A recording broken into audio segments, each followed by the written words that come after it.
بناء على طلب من صديقي وأخي العزيز المحامي علي كولو، طلب لي أن أحضر قليلا عن الملحمة الكردية. لكم مني أجمل التحايا وأطيبها إلى موضوعي.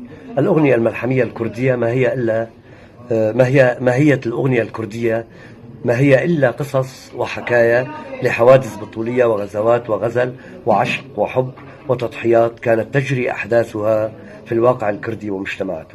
لن تدون كتابيا آنذاك، إنما تناقلت في الألسن والمسامع. إنها روايات لفظية من قبل الرواة من جيل إلى جيل. إنها روايات لفظية انتقلت إلينا كما يقال في العربية قال القوال أو قال الراوي. رويت بشكل وآخر بألوان لحنية وصوتية مختلفة، منها الافتخار والعزة، ومنها المراثي، ومنها التأسف والحسرة، ومنها الحنين والشوق لمرابط وأوطان وحبيبة. سمعت بشكل جميل فيه الإنسة والوحشة بموسيقى رائعة الخيال تغني تفي بالغرض، وكان السامع يعيش أحداث تلك اللحظة التي جرت فيها الحوادث. وفي بدايات القرن العشرين تحولت هذه الأقاصيص والحكاية إلى أسلوب روائي غنائي في المجالس أو في بيت المغني ذاته أو في مجالس الريف كغرفة الضيافة أو كغرفة ضيافة وجيه القرية. كثيرة هي الأصوات التي غنت في تلك الفترة في منطقة الميزوبوتاميا، منهم حسين محمود وأحمد إبراهيم داري ومحمد عبدو الداري ومحمد بران الداري، وهو أقدم المغنيين في هذه القرية، صاحب صوت جهوري وصاف ويتقن إداء جميل دون تلكؤ وحيرة. يروي لي أنه غنى كثيرا في الأماكن خارج قريته. يقول: غنيت في مقهى الشيخان، كان يلتف حولي الناس لأروي لهم ملحمة تمتعهم، وفي نهاية المطاف كانت تدار قبعتي وينقطون بها النقود للمغني، إذ كان يصل مبلغ المجموع للمغني ما قدره 70 ليرة تركية آنذاك. ويروي لي أيضا عن حال قريته دار المتربعة على قمة جبل مديد قريب من مدينة ماردين، فيقول: عندما يحل المغني ضيفا على القرية في ليالي الشتاء الطويلة ليغني ملحمته أو ما يجول في حقبته في جعبته ومن ذاكرته، فكان صاحب المجلس يطلب من المستمعين إما علبة من القمح أو قفة من التبن.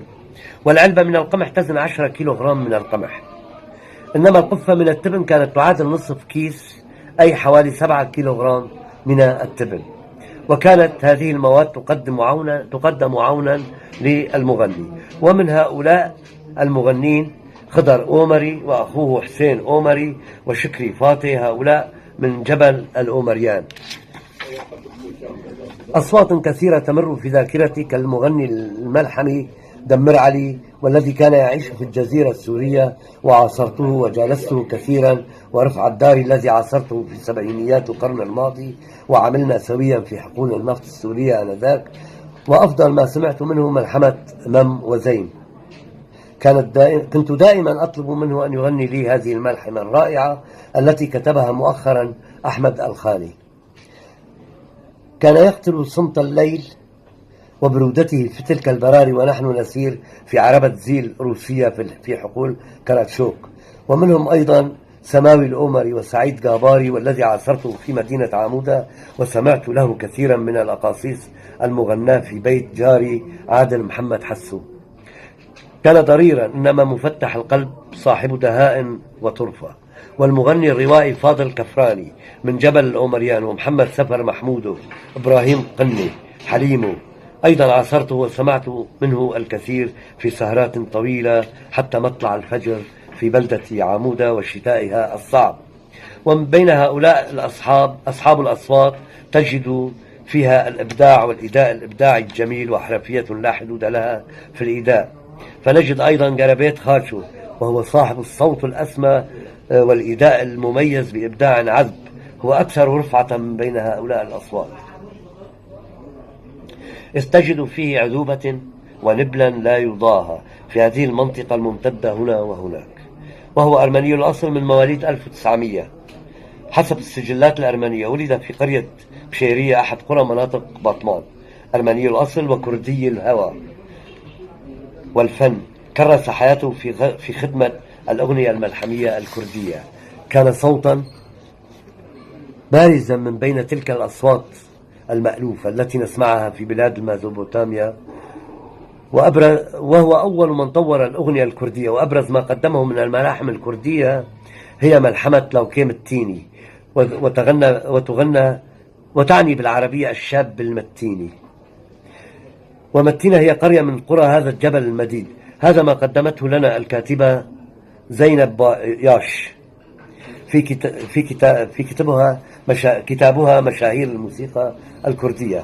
استطاع هذا الصوت أن ينال إعجاب الملايين من متابعي الأغنية الملحمية الكردية، التي نجد فيها نبرة الحزن والأسى التي تطغو على كل أغانيهم، التي نجد فيها الحسرة والأوعة والحزن والأسى والمفرحة والبطولية.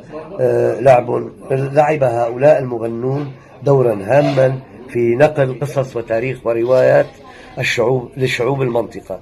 رغم أن هناك وجود لمغنيات كرديات كبيرات السن، إنما الغالبية كانت أصواتا للرجال. واعتاد الأكراد عبر التاريخ أن يجتمعوا في الليالي الطويلة لسماع المغني يروي لهم قصص وملاحم بطولية للأجداد وما سلف. ويؤكد لنا باران شتين الذي ينحدر والسجية ولا يمتلكون فكرا أكاديميا، وكانوا يتقنون فن الرواية، وكانوا على السليقة يغنون. تجد مقام النهاوند، فرقة الأحبة، ووداع أرض، وعزيز وراحل، كخريف تصفر وأغصان شجره وتتساقط. الأصفهاني مقام عرفوه على السجية، وهي آخر نفس عند منازع ليرمي ما تبقى من رمق، ويبوح بآخر ما تبقى في جسده من حياة.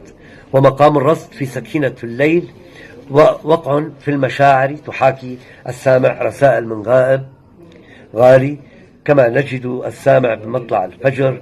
كل هذه المقامات لم يكن لهم معرفة بها إلا أنها جاءت على السجية والسليقة. وكانت أغانيهم وملاحمهم تقدم اللفظة والحكمة والتميز بين الخير والشر. وهذه القصص المغناة تمنح الوجود الكردي إرثا جميلا.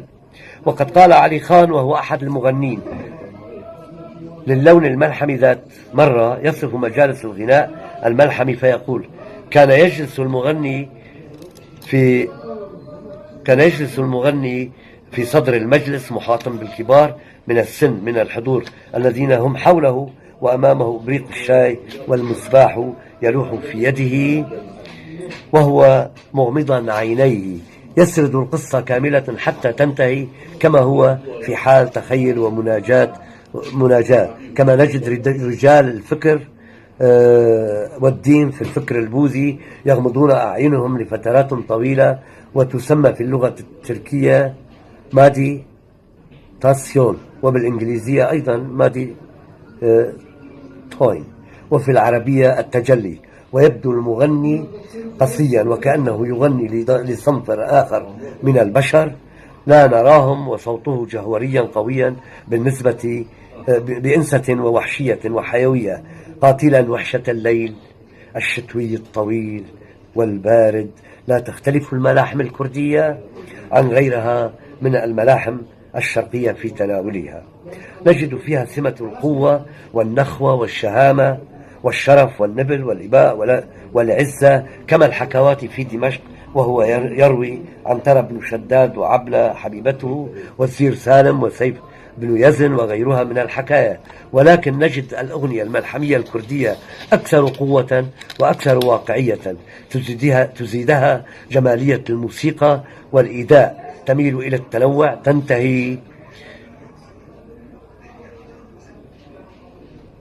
تنتهي ملاحمهم كعليل بطيء كعليك بطي وسليمان حسني وإسكان قاسم وغيرهم. ملاحم تنتهي بموت بطولي وشجاعة نادرة تصدم بشجاعتها شخصية أخرى. نرى الميزة الأخرى بوضوح لا يمكننا تجاهلها، التي طالما فصلت وميزت الخير والشر تختفي هناك وتجهر في مكان آخر.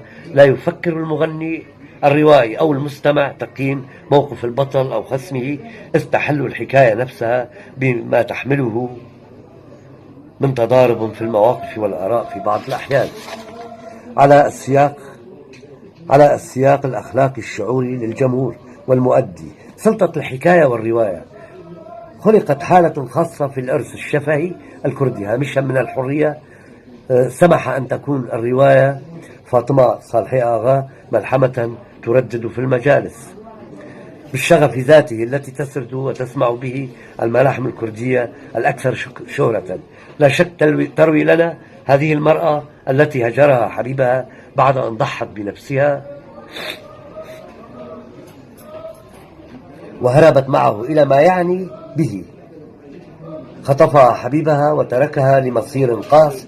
شكلت إحدى الشخصيات الفريدة في المجتمع. يمكن القول أنها الملحمة الوحيدة في منطقتنا التي تبنى صوتا أنوثيا تسرد لنا الحكاية، تروي لنا هذه المرأة حكايتها يطغو عليها الندم والندب على اختيارها الحبيب، وليس على حبيبها نفسه ليتقاطع هذا الموقف مع التجلي المؤقت على الاختيار والأخلاقية. لصالح تكريس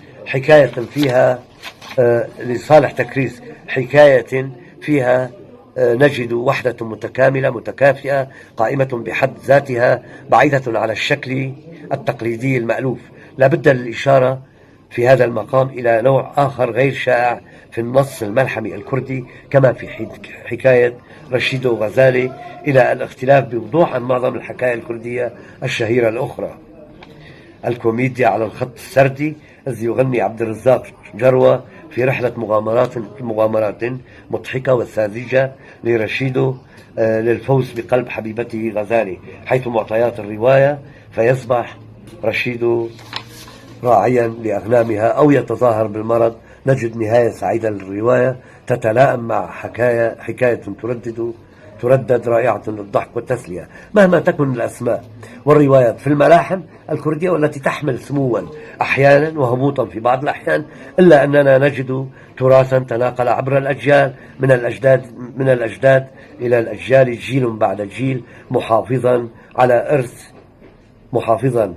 على إرث وتاريخ للشعوب الكرد في امتداد هذه المنطقة، ولا يزال له مستمعون كثر. حتى وجدنا في أيامنا هذه في مدينة دياربكر بيت المغنين، وما زال عامرا بمغنيه ومستمعيه، ولا يزال يتردد في الأماكن والقرى محافظا على رونقه وقوامه.